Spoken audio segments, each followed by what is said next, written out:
এই যে দেখতেছেন গ্রামের ঐতিহ্যিক বড়শি দিয়ে মাছ ধরা। ছোট নদীতে সবাই মিলে বড়শি দিয়ে এভাবে মাছ ধরে। হ্যালো গাইস, আসসালামু আলাইকুম। আশা করি আপনারা সবাই ভালো আছেন। আজকে আমরা চলে যাচ্ছি এমন এক জায়গায় যেটা দেখতে অনেক ভালো লাগবে আপনাদের। আমি এটা দেখার জন্য অনেক এক্সাইটেড।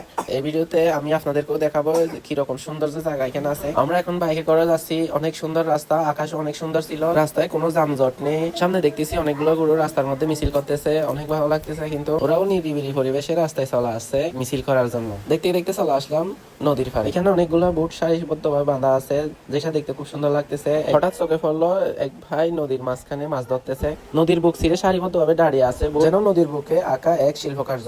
একটু সামনে গিয়ে দেখতে পেলাম অনেকগুলো ঠেলাগাড়ি এগুলো দিয়ে বুট থেকে মাছ নিয়ে আসে। বর্ষাকাল, এখন নদীর অবস্থা ভালো নেই, তাই সবগুলো উপরে তুলে রাখছে। একটু সামনে যেতে দেখতে পেলাম অনেক সুন্দর দৃশ্য।